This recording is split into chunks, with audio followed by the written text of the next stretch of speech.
They say motherhood is a journey, but let's be honest, sometimes it feels more like a roller coaster with no seatbelt. I bet you're like me, wondering why babies, or teens in my case, don't come with instruction manuals. Welcome to This Incredible Mom Life, the podcast that celebrates the beautiful chaos, quiet wins, messy moments, and everyday miracles of being a mom. I'm your host, Dummy, wellness coach, mom of 3 boys, and a passionate believer that you don't have to live at the mercy of PMS, burnout, or exhaustion. Join me every week as we hear the craziest and most unbelievable mom stories. I'll be sharing the huge accomplishments and triumphs of both our moms and their kids. We'll giggle, cheer on the kids, and discuss obstacles and lessons learned along the way. If you are struggling to be the best mom you can be, how open-minded are you to booking a free call with me? You don't have to live at the mercy of your cycle, and you definitely don't have to do it alone.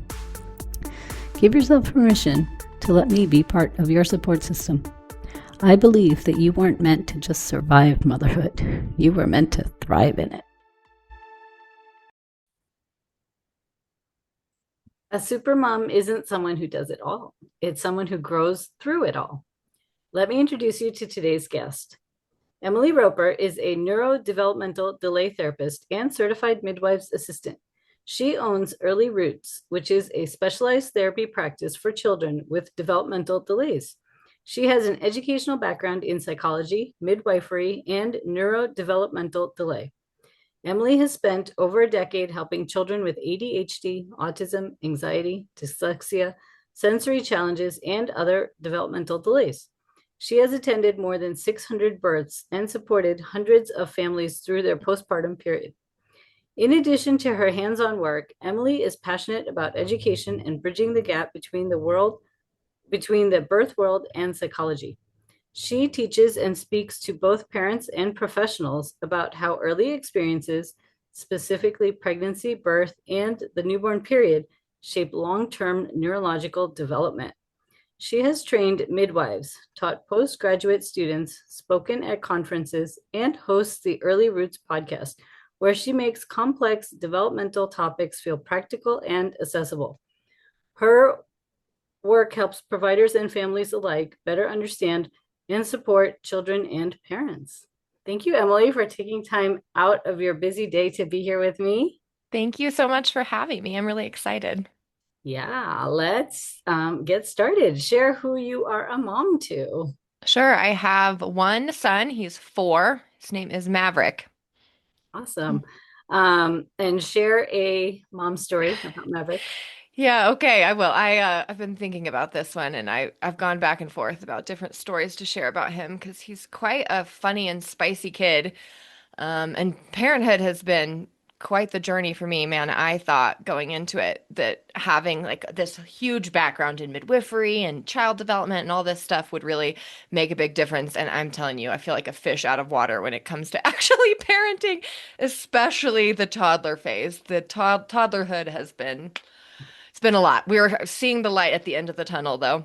So, one of the things that I've been trying to do with him, especially as we're getting out of this toddler phase, is to really develop try to develop some consistent moments of connection where I can like really develop some habits of things where we can enjoy some time together and it's not just like constant correction or redirection or all of the things that is involved with the three, the 2 and 3 year olds. So, I saw on Instagram somebody posted this suggestion for adding this thing to your bedtime routine where when you're laying down to go to bed, you ask them something about what they're proud of that they did that day. And I was like, oh, that's brilliant. I want to start doing that with him.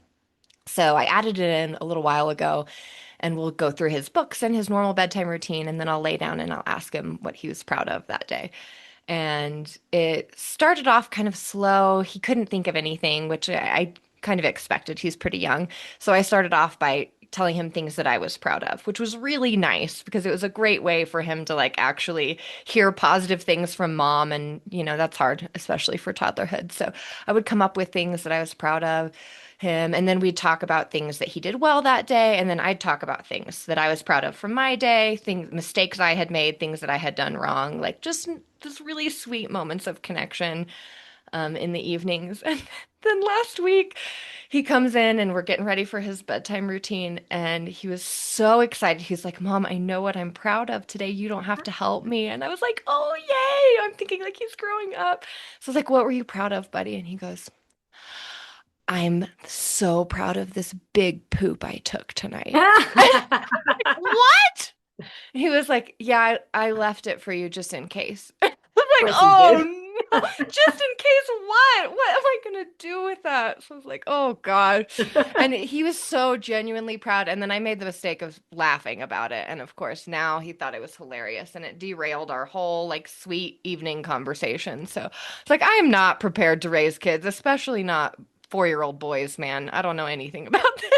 That Yeah. was nowhere in any of the books. So, No, I have three boys, and that oh is a gosh. very common topic in my house. Yeah, I'm telling you, Um, everybody says it doesn't change, so I guess this is my life no, now. I have teenagers, and we still talk about that. Like, Great. yes. But I love that you started off with sharing what you were proud of for him, Yeah. what you were proud of for yourself, your mistakes. That just teaches him so many more life lessons than Yeah, that really was one difficult. thing my dad did that really I remember stuck out. I remember one time him telling me a story about a mistake he made after I'd messed up and done something, and I was like, oh, parents make mistakes. So, like it stuck with me. So it was just Yeah, and something not a I lot of wanted to parents do build in. that. No, no. So I'm happy we're building that in, and hopefully he'll find other things to be proud of as he gets Yes, older. I absolutely love that routine. I hope you continue it as long as he lets you. And once you're not putting him to sleep anymore, I would do it at dinner time because that's what Oh, we great do. idea. Yeah, Great once idea. you're not getting into the bed with him and this and that. Like we do it, we do those kind of things at dinner time with my teenagers now. So Smart. amazing. All right. Well, tell us a little bit more about who you are and what you do. Sure. So I'm a neurodevelopmental delay therapist, which is probably not something most people have heard of. There's very few of us in the US. The postgraduate school that I went to was based out of the UK, so it's a little bit more common there, although it's still kind of a niche area. But basically, what I do is I look at a lot of different areas of early development. So things that are developing during pregnancy, during birth, and during the early infancy stage. So really like less than a year old. So during that first year. So looking at things like our stress response, looking at early reflexes, looking at balance and coordination, at posture, at visual skills, like how we can move and use our eyes, looking at our sensory skills and how we process sensory information. All of these pieces are things that really are developing and solidifying during that first, pregnancy through the first year. And they're all things that should be working really well by the time kids are starting to toddle around and enter toddlerhood. And these things all provide the foundation on which the rest of the brain is built. So oftentimes what I see in the older kids that I'm working with, the ones, that are struggling with different developmental things, is they have problems with all of these early pieces. So things like the way that their stress response developed.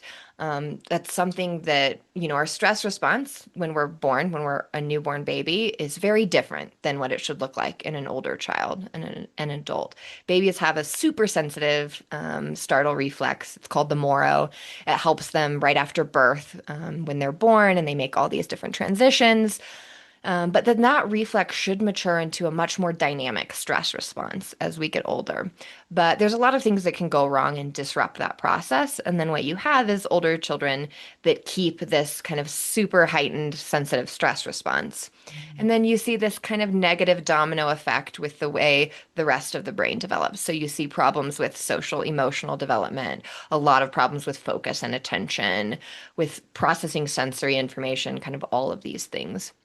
And that's just one example. I'm looking at a lot of different areas, but basically, all of our more advanced brain skills, so emotion regulation, good social awareness, attention, executive functioning, learning, like reading, writing, all of those more advanced pieces are really built on these foundational skills. So anytime you have kids that are struggling with that piece up there, I'm always curious to see like what's going on underneath. Do they have all of these tools that they need in order for these things up here to function properly first? So that's mostly what I'm looking at. Nice. Um, I know we were chatting about this before. So let's talk about why it's so important for brain support even before a woman decides to get pregnant. Sure. Yeah, we can talk about that. So basically, one of the really important things about brain development is that it happens based on experience and movement. So the things that we experience, what happens to us, how we interact with our environment shapes how our brain develops and functions. So for babies during pregnancy, we have this massive explosion. They go from basically non-existent to being like a fully functional little human by the time they come out. So we have this huge period of massive brain development that's happening, and pretty much all of that is happening based on what mom is experiencing in her body and her health. So really, you can't separate the two. So when we're talking about developing a brain during the most critical period of time, it's really based on mom's health and how she is doing. And so it's also very difficult to go into a pregnancy and then try to fix health. If you've got a lot of nutritional deficits, if you've got a lot of mental health struggles, if there's a lot of things that are already, if you're already depleted, it's really hard to then replenish that after the fact. You can, and you should, and there's a lot of things that you can do in pregnancy too. But ideally, you should be doing a lot of things preconception to regulate your nervous system, really up your nutrients, get your life as stable as you can. And then when you're pregnant, it's a lot easier. You have a lot more leeway for things if you go into pregnancy as healthy as possible. Yep. Obviously, that's great and ideal, but not all of us get that choice. So, Yes, it's so important. I teach the same things. So one of the things I teach on is following your menstrual cycle and cyclical yeah. living. Hmm. And it's the same thing. We work on the nutrition, the exercise, the stress reduction, the improving sleep, all of that. And then, when your fertility gets boosted naturally, right? And then if you continue that during the pregnancy, then you're helping baby also. You So talk are. more about some of the things pregnant moms can do to support the kids' brain Mhm. development. So the biggest things are going to be nutrition, getting as much nutritionally dense food as you can, keeping your blood sugar stable. All of those things are really helpful. And then exercise is something that often people miss in pregnancy. And the that goes hand in hand with the idea of stress reduction. So everybody pretty much kind of knows like you want to reduce stress in pregnancy. You don't want to be stressed out in pregnancy. But reducing stress does not mean like that we do nothing. It doesn't mean that we're immobile or that we're really zen and calm all the time. Stress reduction is about reducing low-grade chronic stress. It does not mean that we reduce like acute stressors that you get with, say, exercise. What a healthy nervous system looks like is we experience stress, it goes up, and then we recover. And we go through these cycles of experiencing stress and recovery because that's normal functional life. And when mom's doing that, so her stress goes up and recovers, that's what baby's nervous system is doing too. They get like a little micro dose of that where they experience levels of stress and they experience recovery. And that process of mom's body doing it teaches their body how to do it, which means it teaches them how to experience stress and how to recover. And those babies come out a lot more tolerant and resilient to stress versus babies that are born to moms that have high levels of chronic stress that are just across the board. And exercise is one of the best ways that we can kind of like navigate that process in a healthy way. So it creates an amount of physiological stress and then it encourages recovery. And obviously the type of exercise that you do is going to depend on your fitness level, your health, other constraints and things that you have going on. But exercise in pregnancy is one of the best things that you can do to prevent diabetes and other risk factors. And it's really, really helpful for baby's nervous system and for their brain health after. Wow. I never thought of it that way, that like the mom's stress response is teaching the baby how to have the stress and then how to respond to it and come back to a resting state. Very Hmm. interesting. I love that. So now after the baby's born, how can we support the kid's brain development in early childhood? Sure. So there's a lot of things, and it kind of depends on what's going on. The big thing that's happening really early, is attachment. So basically, babies are born and we are very, very social creatures and we are going to be in like close relationship with people for the rest of our life. And there's a lot of skills involved in how we connect with and relate to other people. And how well we do that really depends on our early relationship with our primary caregiver. So usually that's going to be mom, but it can be multiple people too. And what we want is for babies to learn that people are safe and reliable and that their needs get met. So when you have a little baby, they cannot really do barely anything for themselves. They're very helpless. And part of that is actually like a very brilliant design that encourages that type of attachment behavior. So they're upset, they're hurt, they're hungry, whatever it is, and somebody comes and comforts them. And they learn this kind of through that happening consistently, they learn to basically like trust other people. They learn that the world is safe. And then from that place of safety, they can move on and explore and develop independence and all of the other skills that we care about later. So a big thing that's happening in early infancy is that attachment is being built. So for moms, what that means is like trying to respond to your babies as much as you can, as soon as you can, trying to keep them close and regulated and fed and taking care of them. And then as they start to get bigger, then you kind of slowly, for lack of a better word, like add in a little neglect as they get bigger. As they start to be more capable of doing different things, then we allow them more independence. But when they're Mhm. first little, we really want to we want to teach them that foundation of safety first, and then everything else kind of gets built on from that. So that, like developing good attachment to your baby, being really responsive to them, is helpful. And then the main thing is, even though they're on the outside, they still are very dependent on you to regulate. So you taking care of your own physical and mental health is the biggest and best thing that you can do for your baby. And I think for a lot of us moms, it's really easy to do that when we're pregnant because that connection is a lot more clear. And we're like, okay, I'll prioritize my nutrition while I'm pregnant, but then it's going to go off the rails when babies out because it doesn't matter to them. Like I can focus on them. They'll get all the best organic food forever. But for me, I'm coming last after that. And that's you taking care of yourself is still the most important thing for your baby at that time.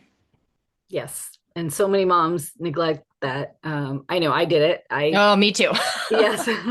So it is common. It is sometimes, it's unavoidable because you're not sleeping, you're stressed, you're trying to figure out motherhood, right? Like I always made sure my kids had organic baby food, and then I was pureeing like vegetables into their mac and cheese and all this stuff, but I was eating whatever. And then Yeah. it finally dawned on me, no, I need to take care of myself too. Um, I say this often, like it's like when they say on the airplane, put on your own oxygen Hmm. mask first before helping others, right? Like you need to take care of yourself first before you can help your kids.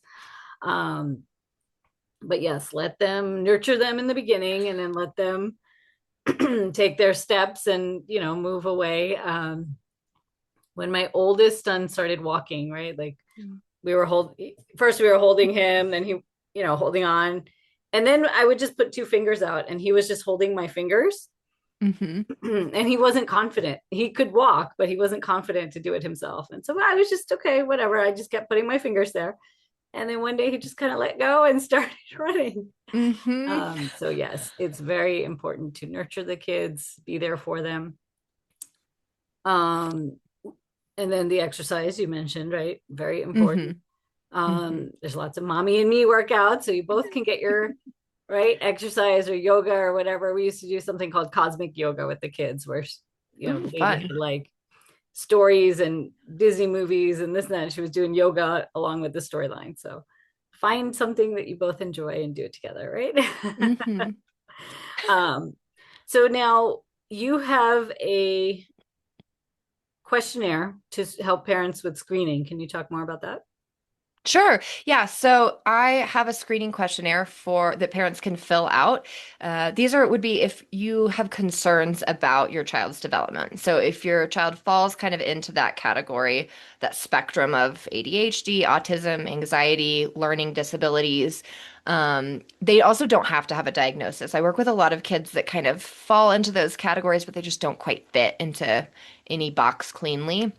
And this screening questionnaire will ask questions about their pregnancy all the way through present day and helps me kind of determine if I think that they might have some of these early developmental pieces that might be holding them back. So I offer free screening questionnaires for families. That also includes like a 30-minute phone consult. So if you're worried about your child, you can go to my website and fill that out. We can talk about it, and then that can help give us an idea if the type of therapy that I do would be helpful or if we should start somewhere else. Nice. I will put the link to that in the show notes so people can find it. Awesome. If anyone has a question or they want to get in touch with you, how can they connect with you? Honestly, my contact information is on my website. It's probably the easiest. I also am on Instagram, although I check it less frequently, but you can message me there too. Nice. And again, I will put all the links below so people can just find you easily. This was really informative. I loved it. Thank you for joining Yeah. me. Thank you for having me. Of course. And for any moms listening, until next time, keep showing up for yourself and your baby in small ways because they add up. All right. You guys will hear from me next week. Are you struggling to be the best mom you can be? Are you fatigued, overwhelmed, and stressed out? Are you losing precious time with your family because of PMS? If so, sign up for my free gift on how to start living in tune with your monthly cycle. The link to get it is in the show notes below. Use this guide to help you start to eliminate your symptoms of PMS, increase your energy, reduce stress, and fully enjoy this incredible mom life. The way I see it, you have 3 choices. You can try to figure it all out on your own. You can do nothing and stay where you are, or you can get the customized guidance you need to thrive as a mom. The choice is yours. Thanks for listening to today's episode. I hope you learned something from these stories. If you enjoyed this show, please make sure to subscribe, rate, review, and share this podcast. It really helps this show grow. If you have a mom story you would like to share, click on the link in the description below on becoming a podcast guest. Remember, the content on this podcast is for general information only. It does not replace any medical advice given by your healthcare providers. Please check with your doctor if you have any questions about your specific condition and before starting any new diet or exercise regimen. Thank you, and you will hear from me soon.